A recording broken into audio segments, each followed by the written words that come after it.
on the ABC Listen app, your smart speaker, and on 774am. This is ABC Radio Melbourne with Ali Moore.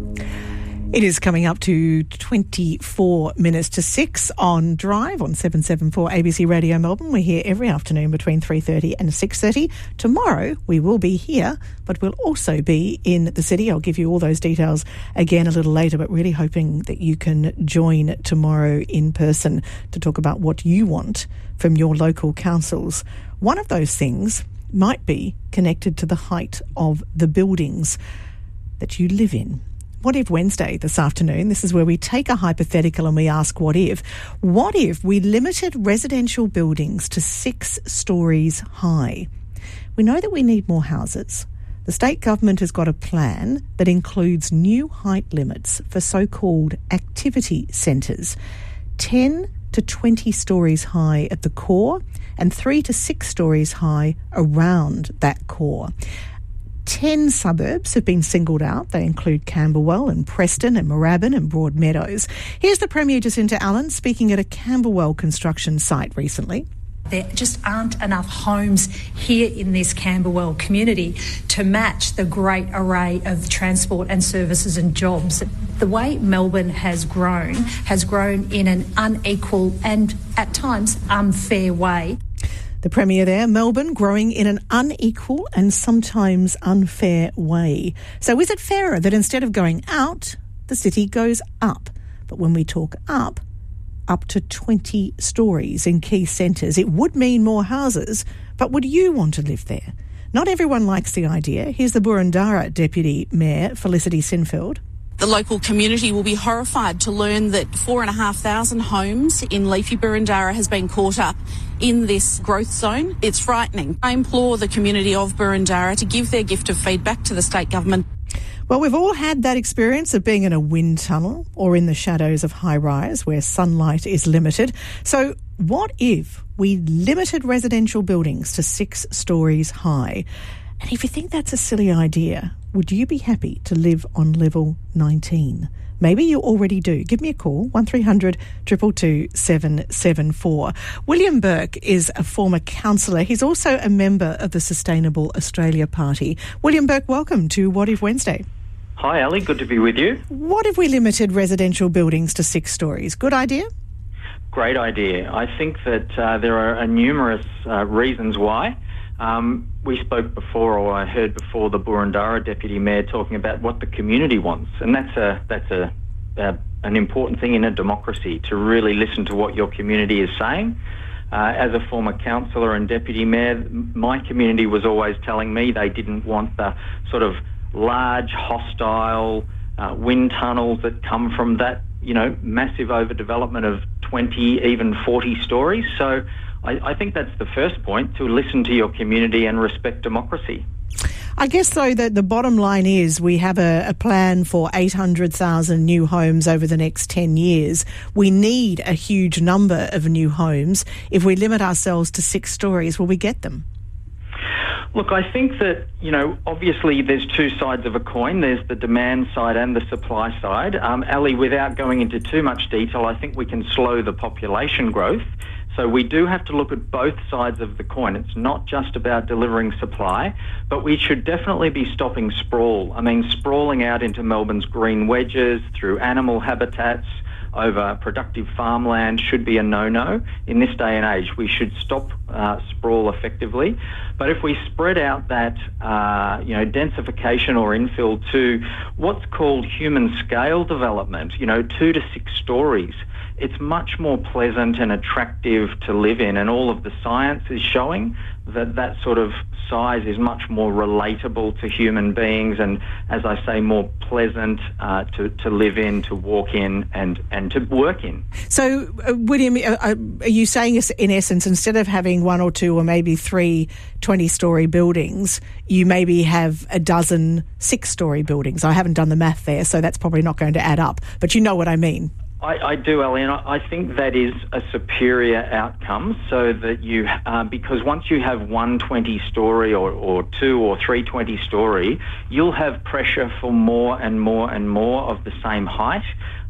So it will effectively become, let's say Box Hill, that is just going to keep spreading. So as well as slowing population growth, we should be looking at that human scale 2 to 6 stories over a larger footprint. What if Wednesday this afternoon, what if we limited residential buildings to 6 stories high? What do you think? 1300 222 774 is the number. Love to hear your thoughts on this topic. William Bourke is a former local councillor, member of the Sustainable Australia Party.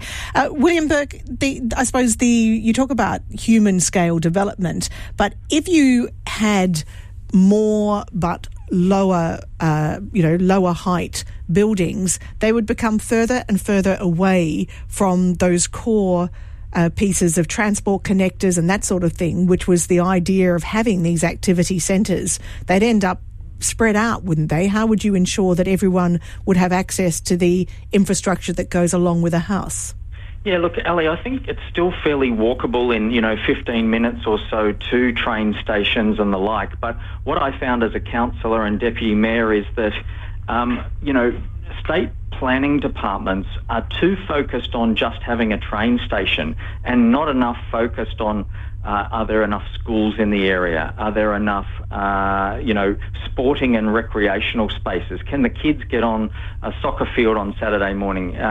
So we do need to not only slow that population growth, but spread that out much more so than just around train stations. We should use better bus networks, better sustainable and active transport to take cars off the road. So, yeah, it should be a much more holistic planning system than just saying, hey, we've got a train station, let's throw up some high-rise because people can catch the train. Often they're not catching the train on a Saturday morning to take their kids to soccer or netball. So I think the state planning departments are too focused on train stations and not enough on all of the other infrastructure that we need. Tell me about what you call SIMBY. Yeah, SIMBY, sustainability in my backyard. So, we've got what I would call the extremes of NIMBY, where they don't want anything, and YIMBY, where basically it's open slather. So SIMBY is much more about making sure two things happen, or three things. Making sure you properly consult with your community, making sure you have strong environmental protections, because a lot of local government areas are losing tree canopies at an extraordinary rate with this densification. And the third thing is just making sure that there's proportionate new infrastructure with this, what we would call gentle infill or gentler infill with this low to medium density. So, yeah, SIMBY, sustainability, and that comes again back to the human scale and making sure we've got a balance between an environment and development. William Bourke, it's a really interesting conversation. I guess it's one that we really need to be having, don't we? Because time is of the essence in terms of making a decision about future planning and building all these new homes that we require. Most definitely, Ali. And as a renter, it's tough out there. So I definitely, want to make sure we have places to live, slow down the population growth, and also present, medium density new housing. And I don't want to start a conversation about cutting population growth, because that's a whole other argument. But when you talk about slowing population growth, do you have a very specific idea of what you mean by that? Do you mean what the government is saying of returning to where we were before we had this post-pandemic surge? Look, I think that we're very much a pro-migration nation. It's a rich part of our history and our future, but it was 70 to 100,000 people per year on average in the last century, and now it's gone up to over 200,000. So I'd say back around that 100,000 per year would be about the rate that we could manage going forward if we want to have this quality of life. William Bourke, thank you very much for your time. Thanks, Ellie. William Bourke, they're founder of the Sustainable Australia Party. As I said, I don't want to start an argument or a conversation really about population growth at this point. We are accepting that we need more homes, as we are, even if our population just stood still. We have a lot of people who are having trouble finding homes. So the question is, what if we limited residential buildings to 6 stories high? What do you think? 1300 222 774. This is ABC Radio Melbourne with Ali Moore.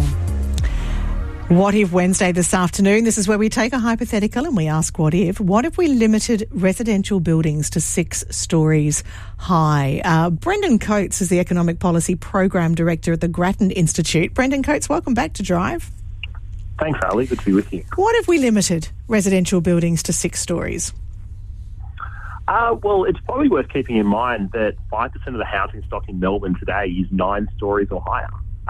And about 10% is 4 stories or higher. So there's in fact more homes in those buildings in Melbourne as of the 2021 census that are 9 stories or higher than there are in 4 to 8 story apartment buildings. So we certainly could limit the height of buildings to 6 stories. I don't think it would be a good idea for a couple of reasons. One is I think it limits the housing choices that people have. You know, Australian cities are very sparsely populated compared to cities of similar size, and one of your callers mentioned that. And there's many more people that want to live closer to work. And we see that in our surveys when we've surveyed people and said, you know, no, you can't all just live in Toorak and have a tennis court, but if you actually want to make real trade-offs between the prices of different forms of housing, whether it be a suburban quarter-acre block or it's really an 8-acre block on the urban fringe these days, a townhouse in the middle suburb or an apartment close in with real prices, then we see a real undersupply of denser forms of housing, of at least 4-story apartment buildings. You see that as well in the Reserve Bank's work when they've looked at the contributors to housing costs that they estimated that essentially height restrictions in Melbourne added something like 20% to the cost of apartments compared to if you allowed more density.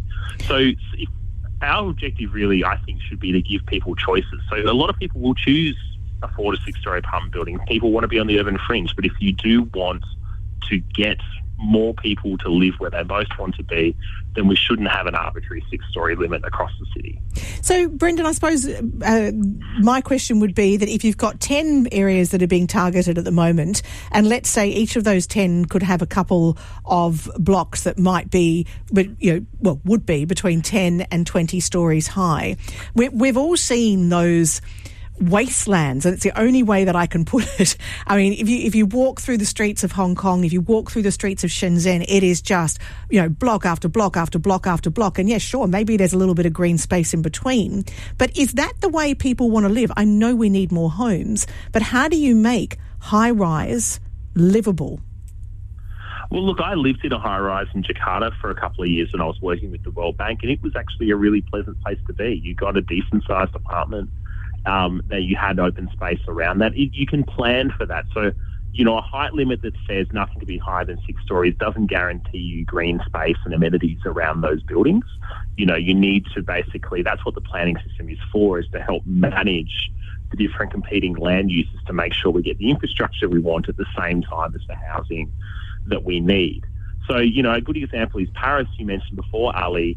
It has a population density, within the first 5 kilometres of the city centre that is streets higher than Melbourne, despite the fact that it doesn't have, particularly high-rise buildings in the city centre. It does have high-rise buildings in its central business district, and then but it doesn't have the suburbs as we have it. Like it just has a lot more low-rise buildings where we just have a lot of single dwellings.